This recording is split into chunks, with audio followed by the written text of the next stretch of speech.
Hi, everyone, and welcome to the TechNet show. So, as you can see, there is someone different on than usual. It's my girlfriend, Karen. Hi. So, if you guys want to see more of her, leave a comment below. Say that you want her to come on more often because she doesn't want to come on. So, encourage her, guys. Oh, and at the same time, I want to say that eventually we are planning on releasing another channel about couple stuff down the line. Not completely sure when, but that is something that is somewhere down the pipeline. Anyway, on to the topic that you guys actually came here for. Let's begin. Google had an event this past day, I think, that announced the biggest announcement that they made was the Pixel 5 and the 4a 5G. So why don't we start there? So the Pixel 5 has been leaked numerous times over the past few weeks. The green color, which is notably my favorite, actually. And, well, honestly, Pixel phones, it's always popular because it's direct from Google and always has the latest updates, which I really wish some other companies did a lot better on. Anyway, what do you think of this? Well, I personally like a pink color. But it doesn't have pink. Because pink is my favorite. I wish they did. Okay. Please add. Well, okay, but more so, I think I am liking how the portrait mode looks like on the camera. I like taking pictures, so yeah. So, yeah, I don't care at all about cameras. I am all about raw performance, battery life, features, well, and a bit of video quality because obviously I do YouTube. So, camera's not the biggest thing for me. However, something that is notable that I'm slightly disappointed in is that it doesn't have a flagship grade processor. It only has a Snapdragon 765G, which is better than what they've been putting in budget phones lately, but it's still not the best. I would like to figure out how it performs once the phone actually comes out, and maybe I could get it. Don't know. Well, only have enough for one of the phones that are coming out soon. Haven't completely decided which one I'm going to review yet. But this is definitely on my short list. Get the Pixel 5. I'm kidding. Well, I think I've seen how there's it can scan like incoming scam calls or like. Right. Oh yeah, so that's actually another big selling point of the Pixel lineup.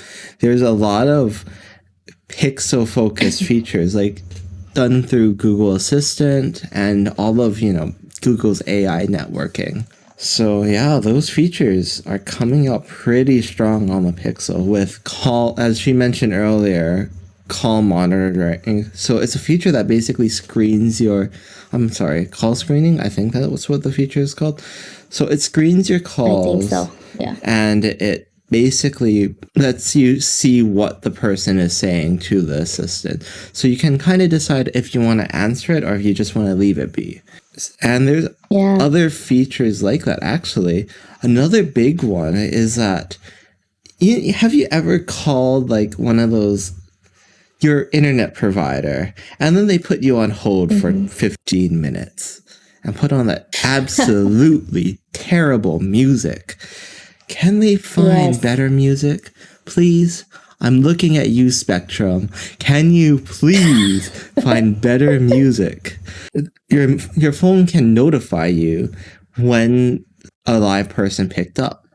So it's supposed to give you a vibration, a sound, and also it's supposed to light your screen up. Well, visual notification. So that means that you could just like kind of do something around the house.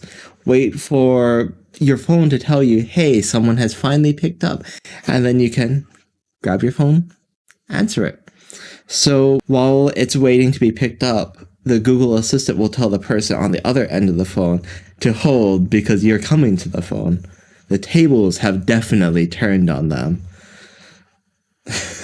Yeah, definitely. But I think this is a great feature, and I'm excited to see this on hopefully other phones. But if it's a Pixel exclusive, maybe it might actually become a selling point. Well, there's also the call. It calls 911 if you cannot, like, it detects like you're in a car crash and stuff like that. I think that's a good feature too. Yeah, I think that Google's like AI stuff is getting so useful. Like before, AI used to just be like, oh, you have Google Assistant, you have Siri. Both of them are pretty neat products, but I think that we're finally starting to see AI become just something that's very, very powerful. And, well, I don't know how we're going to really do things without it in the future. Yeah. I guess we should probably get on with the rest of the devices. So the 4A 5G. Oh, I should also mention the Pixel 5 also is 5G compatible, which means faster speeds. And everyone loves faster speeds than LTE. But you also need to live somewhere that has 5G. Thankfully, Oh my gosh. we live in Hawaii, which means that we will probably either be the first to get 5G. Actually, we do have some 5G in certain parts. Or the last. We are never in the middle for some reason or another. So the Pixel 4a 5G. So I was raving about the 4a when it came out a few months ago. It was a $400 phone, I think. $399 there. I think. Yeah. Yep. When it came out, and it was an awesome phone for the price. There were phones that beat it out in specs, but they were from Chinese companies, and well, this one's a Google phone for cheap, which is interesting.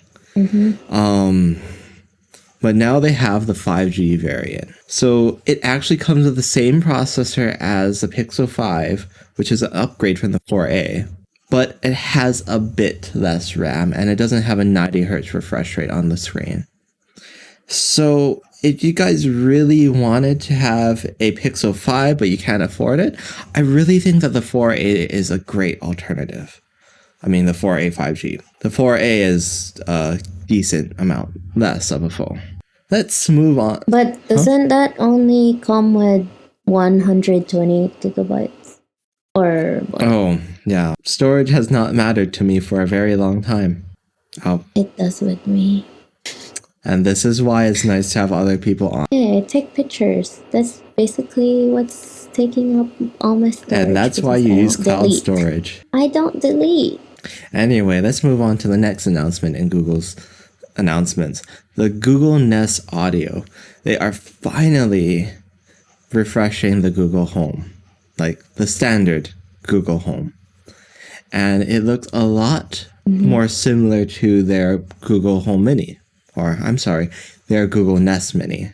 I'm actually pretty happy that they're using the Nest branding for their home products. I said that when they actually started making Nest products, and I'm saying that again now. I'm very happy that Google's using that brand. It's supposed to have more bass and, well, 50% more bass, and it's supposed to also be louder than the original Google Home Mini. But that look, though, I actually really like it. I also want to see how it performs to the Alexa, the new Amazon Echoes that were released not so long ago, about a week ago, I think. So what would you say the difference between the Nest Home Audio? No idea, because they haven't been actually released in the wild. Well, I think that this hasn't been released in the wild yet. Amazon has. Well, that's something to look forward I for, think that isn't it? it's really just, do you care if you like Alexa more, or if you like Google Assistant more? I'm a Google Assistant fan, but I do know Alexa can do more than Google Assistant. It's just a lot less natural. There's also the new Chromecast. So that Chromecast that got released early in Home Depot's also got announced at the event. Which I don't know if that was a marketing mess up, or if Home Depot jumped the gun, or if they just did it on purpose. I have no idea, and no one will know because no one's. Oh, I guess Google employees would know, but no one outside of Google would know. Or I guess Home Depot. Whatever. Either way. So it's coming in at $50. And it actually has, well, now it's called Google TV. Used to be called Android TV. So your Chromecast now will have an actual interface rather than needing to cast with your phone, which is pretty great. I honestly am a Fire TV Stick fan, and it will be nice to have a competitor in that space, because Roku and Amazon TV are, I don't know. Roku's doesn't feel that polished. Amazon TV tries to sell you Amazon stuff. And Apple Yeah. TV, first of all, who buys Apple TV? Second of all, who would buy an Apple TV for that price? People. Rich people. I don't know. I would say my family does. My cousins.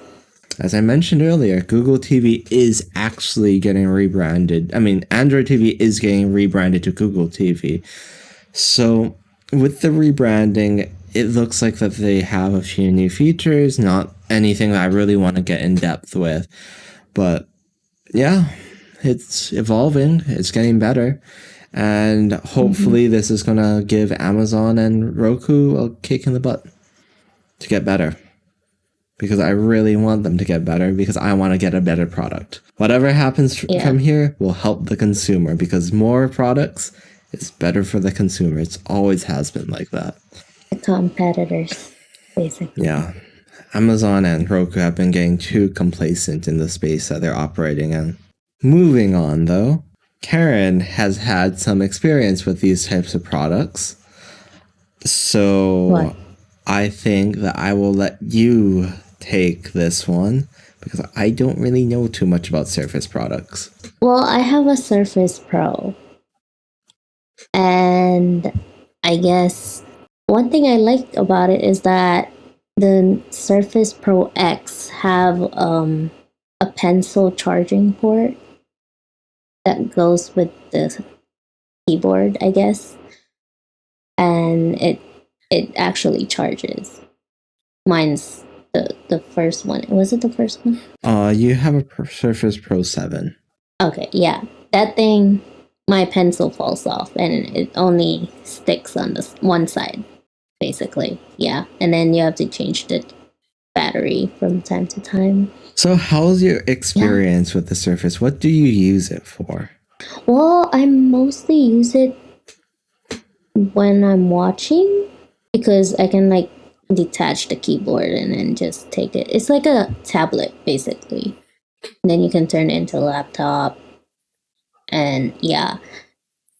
And then for like right now, especially right now, it's like on online classes for my math course. I have it on the side as a second screen. I use it for like whiteboards, or basically just to draw or like write mathematics, solve math, instead of like wasting a lot of papers, I'm pretty excited about the Surface Pro X. On the more technical side of it, it's running ARM processors. As many of you know, it's the same type of processor that's in your phone, and what Apple is going to be moving toward in their next round of MacBooks. So they're also adding support for 64-bit x86 apps emulation. So that means that's going to open up a lot more applications to the Surface Pro X. I'm really hoping that this combined with just having more power inside of the chipset will allow this to become just a usable device for everything. It's not going to be the most powerful thing, but I'm hoping that this is a device to pave the way for ARM on Windows. So yeah, I'm actually really impressed with this. I've always loved the look of it. The thin bezels, the actual thinness of this device. And Yeah, it's very thin compared to what I have right now. And as Karen mentioned, that charging port inside of the keyboard cover is actually ingenious. You will not lose that pencil at all, which is something that I can't say about my iPad. And I'm pretty sure that other people can't say about theirs either. So my... Well, it actually charges too. Yeah, that's also neat. So they also announced another Surface product, the Surface Laptop Go. Earlier, a long time ago, they announced the Surface Go, which was a tiny tablet with less than good specs. It was, quite frankly, a small tablet that wasn't usable. However, it seems like they actually want to redeem the Go line a bit. The Surface Laptop Go has a standard i5 processor, 10th gen, and it starts at $549. And it is beautiful. That blue, oh my gosh. I really want it. I want the rose gold or pink, whatever color that is, pinkish. I have no idea what they're calling these things. So they also have a fingerprint scanner on it and Wi-Fi 6, which should be more common than it already is in laptops today. I'm looking at you, Apple.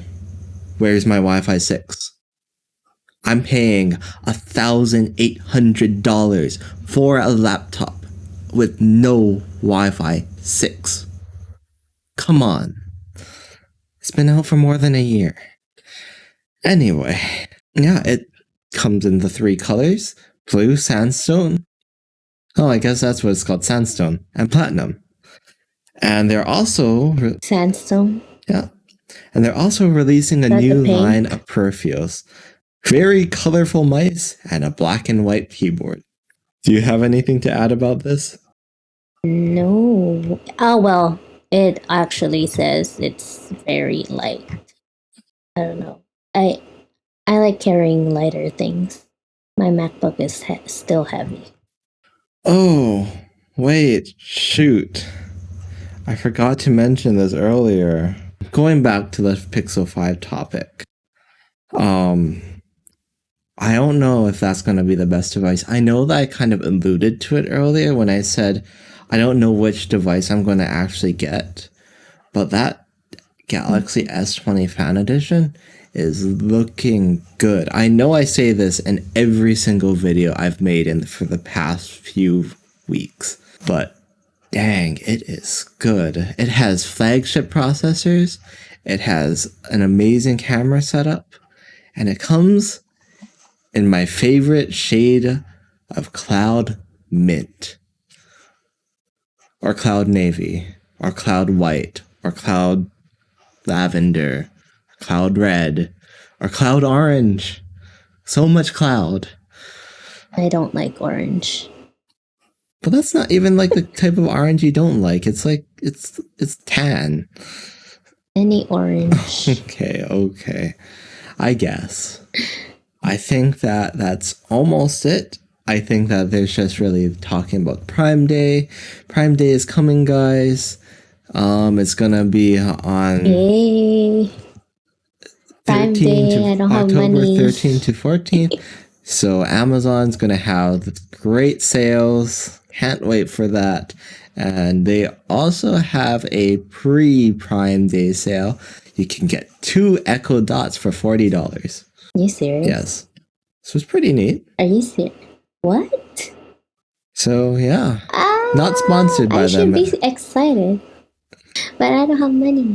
Oh, right. There's one more thing. Sponsor me. So, I'm surprised this hasn't happened earlier. Karen has words to say about this. I think that this is good. She doesn't really like it too much, but Facebook is going to enable cross-app messaging on Instagram and Messenger. I actually really like it because I hate going into Instagram for my DMs. And I have some family that only messages me on Instagram. I don't know why, but they only message me on Instagram. I use Facebook Messenger a lot, though. You want to say something about this? It's okay. It's a good thing for a lot of people, but also I don't know because I keep my Facebook account and my Instagram account kind of separate sometimes. Okay. This seems like a bigger move by Facebook. They're probably going to start integrating all of their chat apps eventually, and probably including WhatsApp, which might be more of an issue because a lot of people use WhatsApp compared to Messenger. But, I mean, I'm pretty sure everyone saw this one coming. More than likely, they're going to phase out Instagram's DMs completely and move completely over to Messenger, just like how they did that with Facebook. I miss when I could message in the Facebook app, but I guess this is all the time we really have for today. I hope you guys liked it. Don't forget to like, subscribe, ring that notification bell, and I guess we will catch you guys in the next video. Bye for now. Bye, guys.